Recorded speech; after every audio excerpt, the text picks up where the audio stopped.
इस वीडियो में हम लोग चैप्टर 4 पढ़ने वाले हैं। चैप्टर का नाम है चांद का कुर्ता। ये एक कविता है और बहुत ही रोचक कविता है। ये कविता पढ़ के आपको तो मज़ा आ जाएगा। चांद का कुर्ता कविता रामधारी सिंह दिनकर लिखे हैं। रामधारी सिंह दिनकर एक बहुत ही प्रसिद्ध कवि थे, बहुत ही प्रसिद्ध थे। तो चलिए आप कविता शुरू करते हैं। हटकर बैठा चांद एक दिन, माता से यह बोला, सिलवा दो माँ मुझे ऊन का मोटा एक झिंगोला। तो एक दिन चांद क्या हट करने लगा, वो अपनी मम्मी से बोला कि माँ मुझको सिलवा दो ऊन का एक मोटा झिंगोला। झिंगोला बोलते हैं ढीला ढाला वस्त्र को। तो चांद क्या हट किया, वो बोला कि मुझको ऊन का, ठीक ना, ऊन का एक झिंगोला सिला दो, एक ढीला ढाला वस्त्र सिला दो ताकि मुझे ठंड से बचाव हो सके। ऊन का कपड़ा कब पहनते हैं, ठंड में ही तो पहनते हैं। तो ऊन का कपड़े के लिए, उनके कुर्ते के लिए वो जिद कर रहा, यानी वो ठंड से बचने के लिए जिद कर रहा होगा। सन सन चलती हवा रात भर, जाड़े से मरता हूँ, ठिठुर ठिठुर कर किसी तरह यात्रा पूरी करता हूँ। देखिए जो हवाएं होती है ना आकाश में, बहुत तेजी से चलती है, सन सन सन सन। तो चांद को बहुत ठंडा लगता था क्योंकि चांद तो कपड़ा पहने हुए है ही नहीं। तो इसलिए चांद जिद करता है ठंड से बचने के लिए कि मुझे एक ऊन का झिंगोला सिला दो, ढीला ढाला रहेगा। ठीक है, तो हमको ढीला ढाला पसंद है पहनना। ठीक है, चांद ये बोलता है, इसलिए बोलता है कि ऊन का रहना चाहिए लेकिन थोड़ा ढीला ढाला रहना चाहिए। हम कसरत रहेगा तो थोड़ा चलने कूदने फिरने में दिक्कत होता है। सन सन चलती हवा रात भर, जाड़े से मरता हूँ, ठिठुर ठिठुर कर किसी तरह यात्रा पूरी करता हूँ। तो चांद बोलता है कि आकाश में बहुत तेजी से हवाएं बहती है जिसके कारण मुझे बहुत ठंड लगती है। ठीक है, ठंड का मौसम है, तेज हवा बह रहा है तो और ठंडा लगता है। फिर बोलता है कि हमको तो यात्रा पूरा करना ही पड़ता है। ठीक है, चांद हमेशा चलते रहता और पृथ्वी के चारों ओर चक्कर लगाते रहता है। चंद्रमा है ना, चंद्रमा वो पृथ्वी का एकमात्र उपग्रह है, प्राकृतिक उपग्रह, और वो सूरज के चारों ओर भी चक्कर लगाता है और पृथ्वी के चारों ओर भी चक्कर लगाता है। तो वो रुके हुए नहीं रहता। चंद्रमा जो है ना वो रुके हुए नहीं रहता, वो चलते रहता है, चलते रहता है। तो चंद्रमा बोलता है कि हमको तो पृथ्वी के चारों चक्कर लगाना ही है, सूरज के चारों ओर भी चक्कर लगाना है। ठीक है, तो हमको तो ये अपनी यात्रा, आसमान की यात्रा पूरा तो करना ही पड़ता है। लेकिन हम बहुत कांप जाते हैं ठिठुर ठिठुर कर, यानी बहुत ठिठुर जाते हैं, बहुत वो कांपने लगता है। ठीक है, फिर भी वो चलते रहता है, चलते रहता है अपनी यात्रा जो आसमान की है वो पूरी करने के लिए हमेशा तत्पर रहता है। क्योंकि चांद कभी भी आराम नहीं करता, वो हमेशा चल रहा है, चल रहा। आसमान का सफर और यह मौसम है जाड़े का, न हो अगर तो ला दो कुर्ता ही कोई भारे का।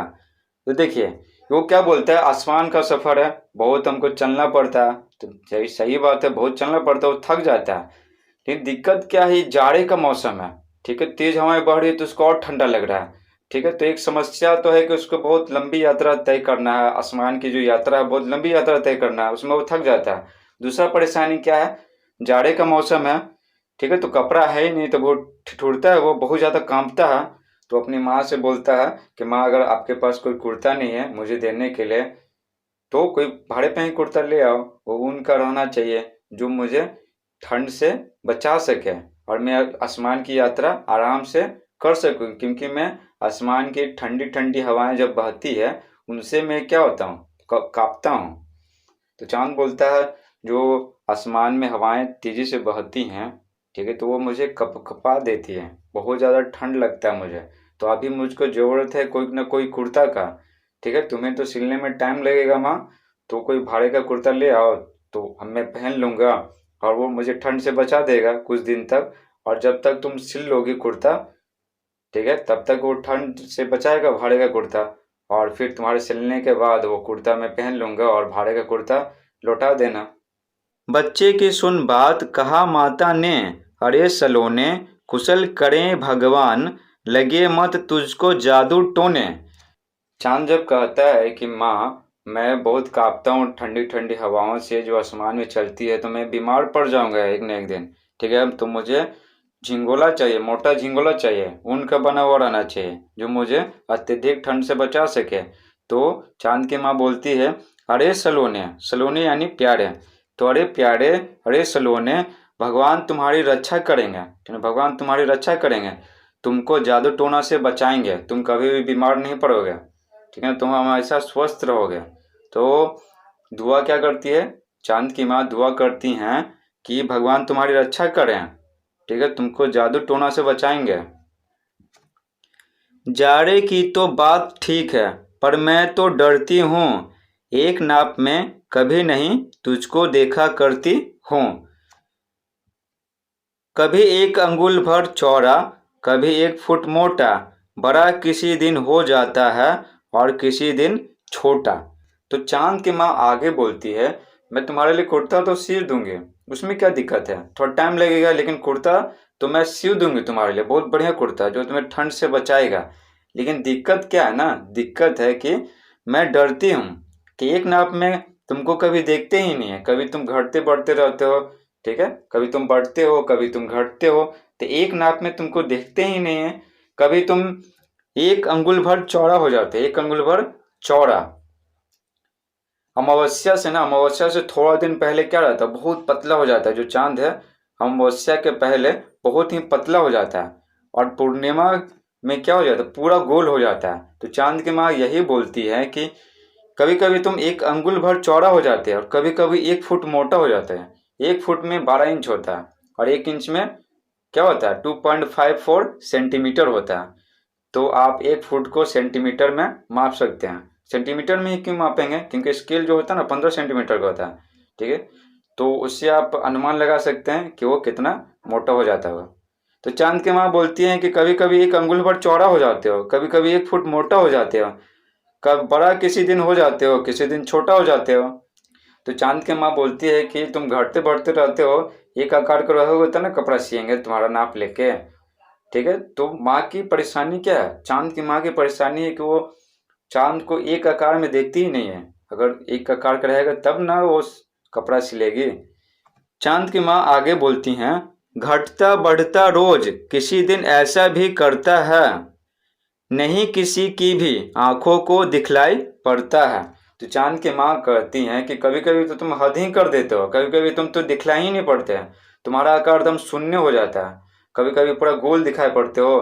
तो चंद्रमा गोल कब दिखाई पड़ता है, पूनम की रात को, पूनम यानी पूर्णिमा की रात को, और अमावस्या की रात को ना दिखाया नहीं पड़ता है, उसका सारा भाग क्या होता है, दिखाई नहीं पड़ता, गायब हो जाता है। तो देखिए चांद जो है ना, चांद चांद का आकार तो फिक्स है, लेकिन चांद के जिस भाग पर प्रकाश पड़ता है ना, तो उस भाग से टकराकर जो प्रकाश हमारे आंखों में जाता है, पृथ्वी पर जो पहुंचता है प्रकाश तो फिर हमारे आंखों में जाता है। तो चंद्रमा का वही भाग हमें दिखाई पड़ता है जिस भाग पर सूरज का प्रकाश पड़कर पृथ्वी की ओर आता है। देखिए चांद सिर्फ तो गोली ही है, हमें से भ्रम होता है कि उसका आकार घट बढ़ रहा है, ठीक है। जैसे गेंद मानते हैं, गेंद, तो गेंद पे जैसे टॉर्च जलाएंगे तो आधे भाग पर क्या लाइट पड़ेगा, तो आधे भाग ही हमको दिखाई पड़ेगा। तो आधा गोल भाग पूरा कब दिखाई पड़ता है चंद्रमा का, जब पूरे आधे भाग पर ना सूरज का प्रकाश पड़ता है, यानी पूर्णिमा के दिन। देखिए सोचिए जरा कि चंद्रमा का जो भाग है पूर्णिमा के दिन हमें आधा भाग दिखाई पड़ रहा है, भले ही पूरा गोल दिखाई पड़ रहा है लेकिन आधा भाग दिखाई पड़ रहा है, उसके पीछे का जो आधा भाग है वहां पर अभी भी अंधेरा है। तो चंद्रमा की माँ बोलती है कभी कभी तुम तो हद ही कर देते हो, अमावस की रात को यानी अमावस्या की रात को तुम तो दिखलाई ही नहीं पड़ते हो, ठीक है। तो बताओ, तुम ही बताओ कि हम किस रोज तुम्हारा नाप लें। चांद की माँ आगे बोलती हैं, अब तू ही यह बता, नाप तेरी किस रोज लिवाएं, सीधे एक झिंगोला जो हर रोज बदन में आए। चांद की माँ बहुत परेशान होकर अंत में चांद से ही पूछती है, अब तुम ही बताओ, तुम जिद कर तो रहो लेकिन तुम ही बताओ कि किस दिन तुम्हारा नाप लें, तो उस नाप का अगर कपड़ा सिलाएंगे ना तो तुमको रोज बदन में आ जाएगा, तुम रोज पहन सकते हो। तो बताओ किस दिन तुम्हारा नाप लें, ठीक है, अब तुम ही बताओ, हम तो थक हार चुके हैं ये सोच सोच कर कि किस दिन तुम्हारा नाप ऐसा लें कि जो कपड़ा सिलाएंगे कुर्ता वो तुम्हारे बदन में डेली आएगा, डेली डेली तुम पहन सकोगे। अब चांद का जवाब सुनिए, ठीक ना, अब चांद का जवाब सुनिए, चांद क्या बोलता है। हंसकर बोला चांद, अरे माता तू इतनी भोली, दुनिया वालों के समान क्या तेरी मति भी डोले, घटता बढ़ता कभी नहीं मैं वैसा ही रहता हूँ, केवल भ्रमवश दुनिया को घटता बढ़ता लगता हूँ। देखिए मति यानी बुद्धि, ठीक ना, मति यानी बुद्धि। तो चांद है ना, चांद अपनी माँ को बहुत ही परेशान देखकर हंसने लगता है। ठीक है, मेरी माँ तो बिना मतलब के ही परेशान है। तो हंसकर बोला चांद कि माता तुम इतनी भोली क्यों हो? दुनिया वालों के समान क्या तुम्हारी बुद्धि भी डूल गई है? क्या तुम्हारी बुद्धि भी ठीक से काम नहीं कर रही है?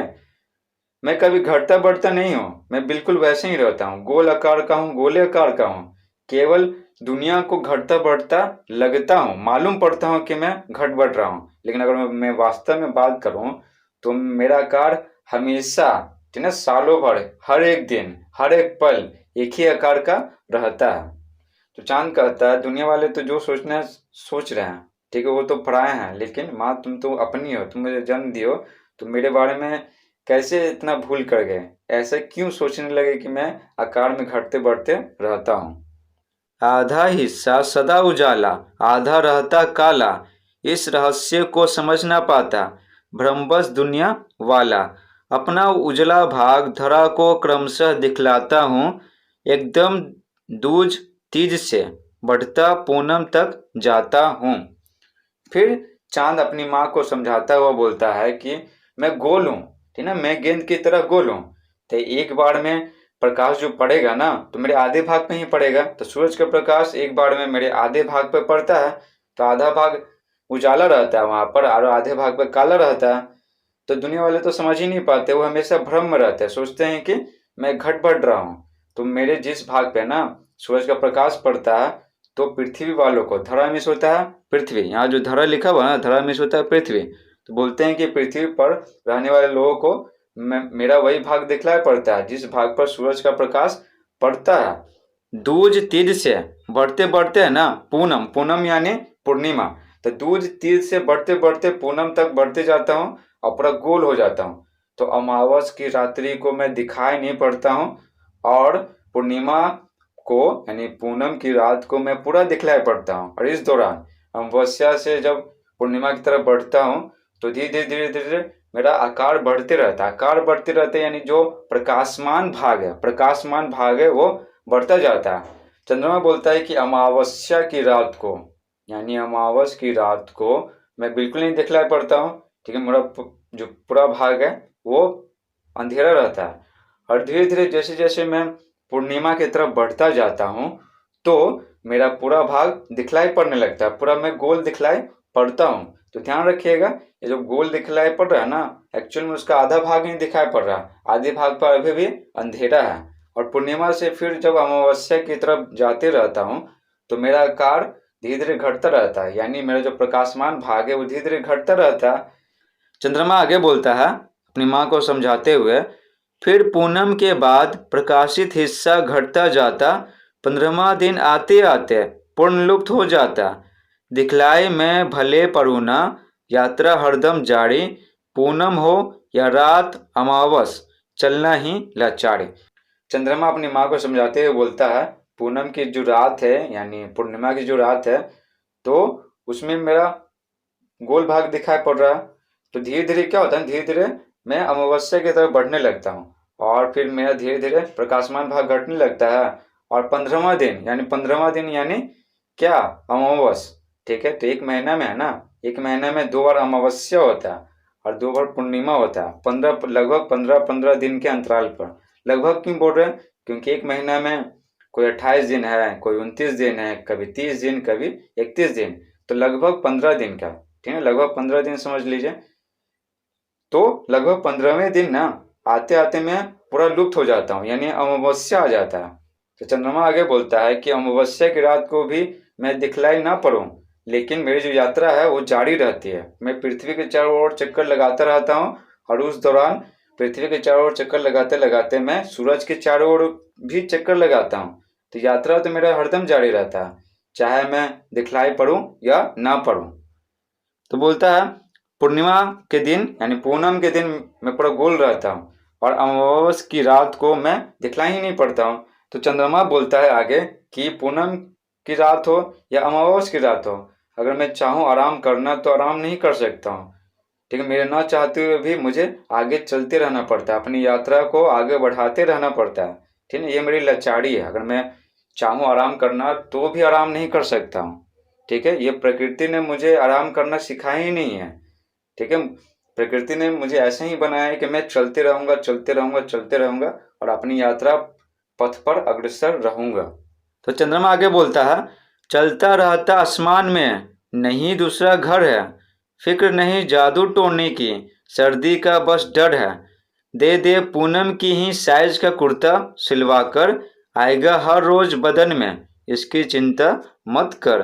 तो चंद्रमा हम अच्छे से समझा देता है अपनी माँ को, बोलता है कि मेरा कोई दूसरा घर है ही नहीं, कोई दूसरा घर नहीं है, ये आसमान ही है मेरा घर, आसमान में ही चलते रहना चलते रहना, मेरा कोई दूसरा घर नहीं है जहाँ मैं जा सकता हूँ। और माँ, जादू टोने का कोई फिक्र नहीं है, कोई भी चिंता नहीं है जादू टोना का, सिर्फ चिंता है सर्दी का। ये जो जाड़े का मौसम है तो इसमें मैं कांपता हूँ, मेरे पास कपड़ा है ही नहीं, उनका कपड़ा रहता था ना ठंड से बचाता मुझे। तो जादू टोने का फिक्र नहीं है, फिक्र सिर्फ सर्दी का है, क्योंकि मैं बहुत ही कांपता हूँ आसमान की अपनी यात्रा करते करते, क्योंकि तेज हवाएं बहती है। तो आगे बोलता है चंद्रमा अपनी माँ को, पूनम के ही साइज का सिलवा दो कुर्ता, क्योंकि मेरा आकार तो हमेशा सेम ही रहता है। तो चंद्रमा बोलता है कि पूनम की रात को यानी पूर्णिमा की रात को जब मैं निकलूंगा तो मेरा साइज का नाप लेना और फिर सी देना कपड़ा, और फिर सी देना कुर्ता।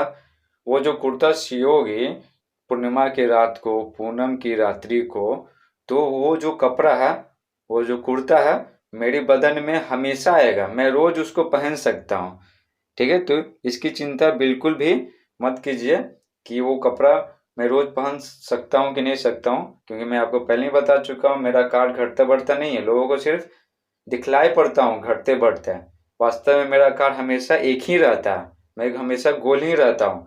तो जिस दिन पूरा गोल दिखलाई पड़ूंगा पूनम की रात्रि को, तो आप साइज ले लीजिएगा और कुर्ता सिलवा कर मुझे दे दीजिएगा। देखिए, ये प्यारा सा कविता लिखे कौन थे? रामधारी सिंह दिनकर लिखे थे।